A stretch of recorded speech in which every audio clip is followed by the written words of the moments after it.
ಮಾಲೂರು ತಾಲೂಕಿನ ಚಿಕ್ಕತಿರುಪತಿಯಲ್ಲಿ ಸಂವಿಧಾನ ಜಾಗೃತಿ ಜಾಥಾದಲ್ಲಿ ಮಾತನಾಡಿದ ಪೊಲೀಸ್ ಇನ್ಸ್ಪೆಕ್ಟರ್ ವಸಂತ್, ದೇಶದ ಪ್ರಜೆಗಳಿಗೆ ಪ್ರತಿ ಹಕ್ಕು ಕಲ್ಪಿಸಿಕೊಟ್ಟಿದ್ದು ಅಂಬೇಡ್ಕರ್ ಅವರು ರಚಿಸಿದ ಭಾರತದ ಸಂವಿಧಾನ. ಹಾಗಾಗಿ ಪ್ರತಿಯೊಬ್ಬರು ಸಂವಿಧಾನವನ್ನ ಗೌರವಿಸಬೇಕು ಮತ್ತು ಪಾಲಿಸಬೇಕು ಎಂದರು. ವರ್ಷಗಳಿಂದ ಹೇಗೆ ಕನಸ್ಕೊಂಡಿದ್ರು ಮಹಾನ್ ವ್ಯಕ್ತಿಗಳು, ಮಹಾನ್ ನಾಯಕರು ಹೇಗೆ ಕನಸ್ಕೊಂಡಿದ್ರು ಅಂತೇಳಿ ಕೇವಲ ಈ ಪೀಠಿಕೆಯಲ್ಲಿ ನಾವು ಕಾಣಬಹುದಾಗ್ತದೆ. ಸ್ವಾತಂತ್ರ್ಯದ ಹಕ್ಕಿಂದ ಹಿಡಿದು, ಸಮಾನತೆ ಹಕ್ಕಿಂದ ಹಿಡಿದು, ಭಾತೃತ್ವದ ಹಕ್ಕಿಂದ ಹಿಡಿದು ಎಲ್ಲ ರೀತಿಯ ಧಾರ್ಮಿಕ ಹಕ್ಕು ಆಗ್ಬೋದು, ಒಬ್ಬ ವ್ಯಕ್ತಿ ಜೀವಿಸುವ ಹಕ್ಕು ಆಗ್ಬೋದು, ಎಲ್ಲ ರೀತಿಯ ಹಕ್ಕುಗಳನ್ನ ನಮ್ಮ ಸಂವಿಧಾನದಲ್ಲಿ ಪ್ರತಿಯೊಬ್ಬ ಪ್ರಜೆಗೆ ಕೊಟ್ಟಂಥದ್ದು. ಇಡೀ ಪ್ರಪಂಚದಲ್ಲಿ ಯಾವುದಾದ್ರು ಸಂವಿಧಾನ ಇದ್ರೆ ಅದು ನಮ್ಮ ದೇಶದ ಸಂವಿಧಾನ.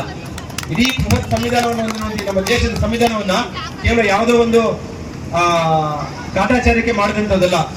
ಇದಕ್ಕೆ ತುಂಬಾ ಬುದ್ಧಿವಂತರು, ತುಂಬಾ ತಿಳಿದಂತವರು, ಜ್ಞಾನಿಗಳು, ವಿದ್ಯಾವಂತರೆಲ್ಲ ಸೇರಿ, ಅದರಲ್ಲಿ especially doctor B R Ambedkar ಅವರು ಈ ಒಂದು ಕರಡು ಸಮಿತಿಯನ್ನ ರಚನೆ ಮಾಡೋದಕ್ಕಾಗಿ ಅವರನ್ನು ಅಧ್ಯಕ್ಷರನ್ನಾಗಿ ಮಾಡಿ ಅವರು ವಿವಿಧ ದೇಶಗಳನ್ನ ಸುತ್ತಿ, ವಿವಿಧ ದೇಶಗಳ ಸಂವಿಧಾನಗಳನ್ನ ಅಧ್ಯಯನ ಮಾಡಿ, ಅದರಲ್ಲಿ ನಮ್ಮ ದೇಶಕ್ಕೆ ಅನ್ವಯವಾಗುತ್ತದೆ ಹೇಗೆ, ಮುಂದಿನ ಪೀಳಿಗೆ ಹೇಗಿರ್ಬೇಕು ಅನ್ನೋದ್ರ ಬಗ್ಗೆ ಪರಿಶೀಲನೆ ಮಾಡಿ, ಯಾವ ಅಂಶಗಳನ್ನ ನಮ್ಮ ದೇಶಕ್ಕೆ ತಂದ್ರೆ ಚೆನ್ನಾಗಿರ್ತದೆ, ಯಾವ ಅಂಶಗಳನ್ನ ನಮ್ಮ ಸಂವಿಧಾನದಲ್ಲಿ ಸೇರಿಸಿ ನಮ್ಮ ಇಡೀ ಸಮುದಾಯ, ಇಡೀ ನಮ್ಮ ದೇಶ ಏಕತೆಯಿಂದ, ಒಗ್ಗಟ್ಟಿನಿಂದ, ಅಖಂಡತೆಯಿಂದ ಕೂಡಿರ್ತದೆ ಅನ್ನೋ ಒಂದು ಭಾವನೆಯಿಂದ ವಿಶೇಷವಾದ ಅಂಶಗಳನ್ನ ಸೇರಿಸಿ ಇವತ್ತು ಒಂದು ಸಂವಿಧಾನವನ್ನು ಕೊಟ್ಟಿದ್ದಾರೆ.